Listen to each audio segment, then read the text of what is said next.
اعوذ باللہ من الشیطان الرجیم بسم اللہ الرحمن الرحیم۔ آج ہم سورۃ البقرہ کی آیت نمبر 23 کا مطالعہ کریں گے۔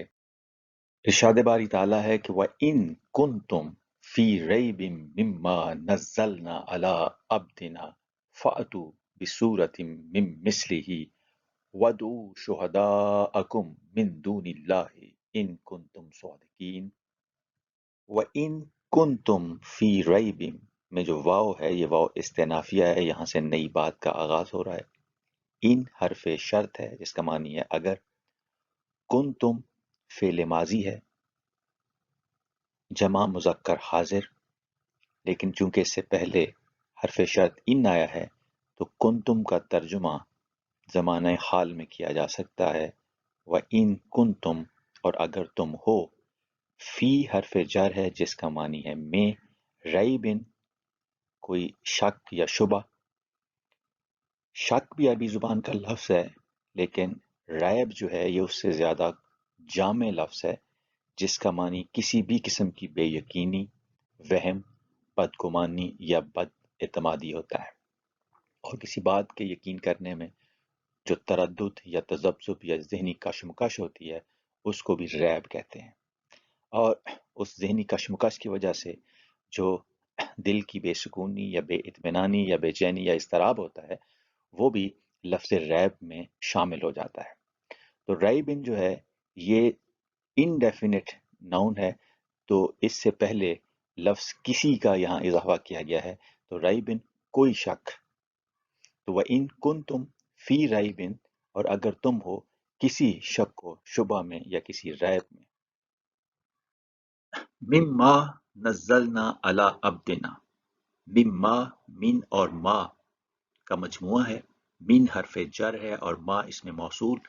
مما اس کے بارے میں جو، نزلنا بتدریج نازل کیا ہم نے، نزلنا یہ فعل ماضی جمع متکلم ہے باب تفعیل سے، اور باب تفعیل میں تدریج کا معنی بھی پایا جاتا ہے۔ تو انزلنا اگر ہوتا تو اس کا معنی تھا نازل کیا ہم نے، اور نزلنا کا معنی یہاں ہوا بتدریج نازل کیا ہم نے،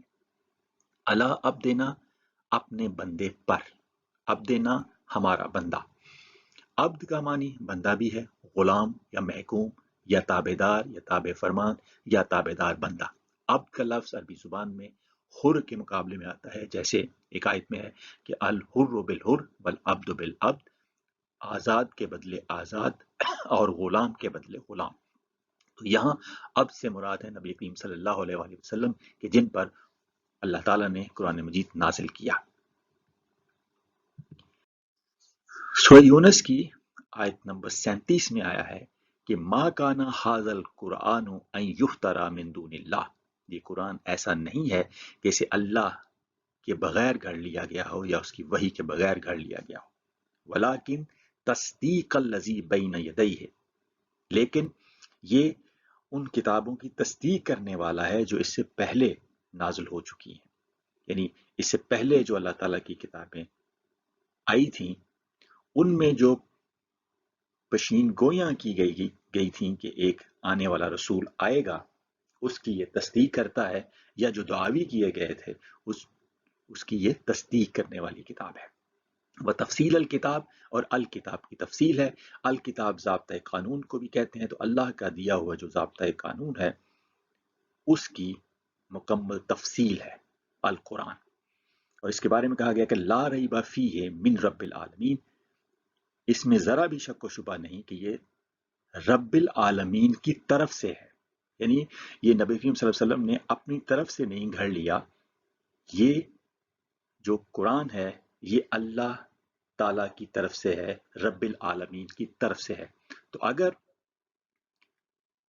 تمہیں کچھ شک ہے یا تردد ہے یہ ماننے میں کہ یہ اللہ کا کلام نہیں ہے، تو پھر تم کیا کرو، فَأْتُوا بِسُورَةٍ مِّن مِّثْلِهِ، تو تم لے آؤ کوئی ایک صورت کچھ کسی طرح اس کے جیسی۔ فاتو میں جو فا ہے یہ جواب شرط کے آغاز کے اظہار کے لیے ہے، اس کا معنی ہے تو یا دین۔ آتو بھی لے آؤ، اگر فاتو اکیلا ہوتا تو اس کا معنی تھا پس تم آؤ، اور فاتو کے بعد جو پریپوزیشن بازر بھی آیا ہے تو اس کا معنی ہو گیا تم لے آؤ، پس تم لے آؤ۔ سورتن، کوئی صورت یا ایک صورت، صورتن اس میں نکرہ ہے اور انڈیفینٹ ناؤن ہے۔ انڈیفینٹ ناؤن جب ہو تو اس کا ترجمہ کرتے وقت اس سے پہلے کوئی یا ایک کا لفظ جو ہے وہ لگایا جا سکتا ہے۔ تو صورتن، کوئی صورت یا ایک صورت تم لے آؤ۔ قرآن کی چھوٹی سے چھوٹی جو ایک صورت ہے وہ کم از کم 3 آیات پر مبنی ہے۔ صورت بنیادی طور پہ دیوار کے ایک ردے کو، ایک سٹیپ کو بھی کہتے ہیں، کئی منزلہ عمارت کی ایک منزل کو بھی صورت کہتے ہیں، اور لمبی اور خوبصورت عمارت کو بھی کہتے ہیں۔ بلند رتبہ، فضیلت یا بڑائی یا عزت و شرف کو بھی صورت کہتے ہیں، یعنی رینک یا اسٹیشن یا ایمیننس یا نوبلٹی یا ایکسلنس۔ نشان یا علامت کو بھی عربی زبان میں صورت کہا جا سکتا ہے، اس کی جمع ہوتی ہے سوارن۔ من مثلے ہی میں جو من ہے، ایک خیال یہ ہے کہ من یہ زائد ہے، اس کا ترجمہ کرنے کی ضرورت نہیں، اور ایک خیال یہ ہے کہ یہ من تبعیضیہ ہے، اس کا معنی کچھ یا کسی طرح کیا جا سکتا ہے۔ مثل ہی اس کے مثل یا اس کے جیسی، یعنی قرآن مجید کی مثل، اس کی صورت کی مثل تم کوئی صورت لے آؤ جو فصاحت و بلاغت کے لحاظ سے یا حسن نظم یا ترتیب کے لحاظ سے یا سائنسی حقائق کے لحاظ سے یا جس طرح کی ہدایات جو بلند رتبہ یا فضیلت یا بڑائی والی جو چیزیں یا باتیں اس میں کی گئی ہیں اس طرح کی کوئی چیز لے آؤ اگر تم لا سکتے ہو، اگر تمہارا یہ خیال ہے کہ یہ قرآن خود نبی کریم صلی اللہ علیہ وسلم نے گھڑ لیا ہے تو۔ وَدُعُوا شُهَدَاءَكُم مِّن دُونِ اللَّهِ، اور تم بلا لو اپنے شہداء یا مددگاروں کو من دون اللہ، اللہ کے علاوہ۔ تو دعا کرنا کمانی پکارنا بھی ہے، بلانا بھی ہے، آواز دینا بھی ہے، کسی سے مدد چاہنا بھی ہے یا مدد کے لیے پکارنا بھی ہے۔ شہداء جو ہے یہ شہید کی جمع ہے، اس کا معنی گواہ بھی ہے، اور ایسے لوگ لیڈرز یا ترجمان یا زوما یا حمایتی یا ماہرین جن کو بطور گواہ یا مددگار بلایا جائے ان کو بھی شہداء کہا جا سکتا ہے، جو شہید کی جمع ہے۔ من دون اللہ، اللہ کے علاوہ۔ دون کا لفظ جو ہے یہ متضاد ہوتا ہے فوق کے، اس کا معنی حقیر، کمتر یا خسیس بھی ہے، اور اس کا معنی یہ بھی ہے کہ جو کسی چیز سے قاصر یا کوتاہ ہو۔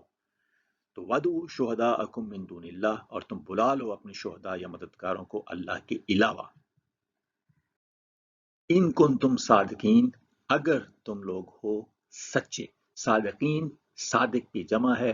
اور صدق کہتے ہیں وہ چیز جو حقیقت میں ہو وہی زبان سے کہنا، اور جو دل میں ہو وہی زبان سے کہنا۔ یعنی سچ یہ ہوتا ہے کہ وہ بات جو حقیقت میں بھی ویسی ہو جیسی کہی جائے، اور دل میں بھی ویسی ہو جیسے زبان سے کہی جائے، تو اس کو کہتے ہیں صدق۔ سورہ یونس کی آیت نمبر 38 میں بھی یہ کہا گیا ہے کہ ام یقولون افتراہ،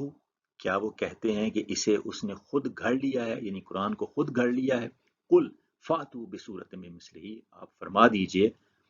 پھر تم اس کی مثل کوئی ایک صورت لے آؤ۔